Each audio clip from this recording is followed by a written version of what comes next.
My name is George David Hopkins Jr. I'm 50 years old. I was born in Pike County, Kentucky. My father was a drunk. He died a drunk, drug addict and womanizer. I don't know if I had the gene. I don't know if I believe in all that, too much.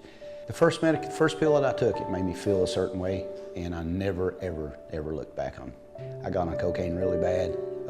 Spent a lot of money on it. My money, my mother's money, and quit school, quit college, got a job on road construction, got married for a short while, for 2 years, and just lost all responsibility in the world.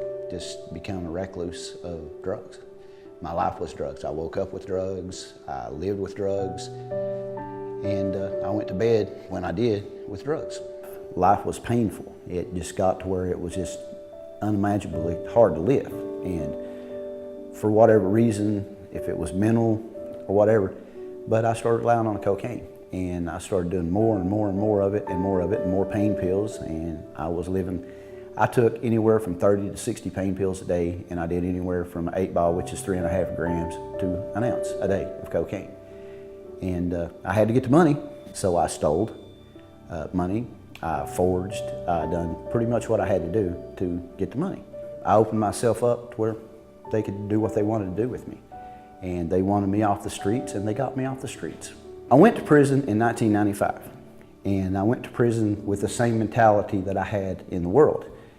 I'm going to get high. I'm going to do what I want to. If you get in my way, you're going to get out of my way, period. And I spent a lot of segregation time. I did a year, 12 months in segregation. I was in the hole. I was in segregation for a little fight. And I was sitting there, and I needed a friend. And the only book I could have was a Bible.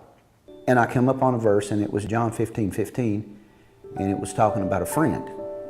And I really needed a friend at this time, because really I didn't have any friends, and I hadn't had any friends in a long time. And the Bible verse goes, not verbatim, but I no longer call you a slave, because a slave does not know what his master does. But I have told you everything that my Father has told me, so you're no longer my slave, you're my friend, and you're my brother. So for Jesus Christ himself to tell me that he's my friend and he's my brother, it's pretty powerful, because I've always believed in Jesus, and I always knew that Jesus was real.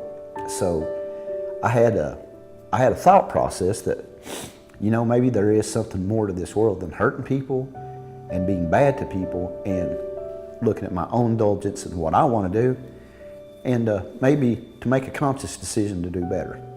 2002, February 22nd, I done my last drug. That night I went to church, and my sister asked me if I go to church. She got saved. I went to church, and there was this little woman, and she was just going around in the pulpit, just turning around, little bitty woman. Sort of scared me, weirded me out. I left, and I didn't go back for 2 weeks. But all these people, when I went back, all these guys that I had been calling names and telling them they were weak and, just stupid stuff, they were friendly. And they come up, man, I'm so glad you come back, Dave.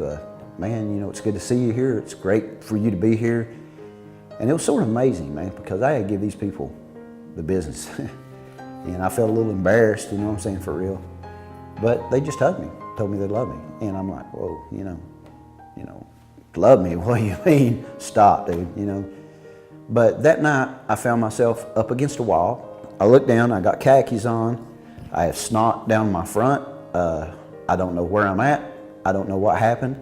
Now I know exactly what happened today, but it's the first time in my life I ever felt the Holy Spirit.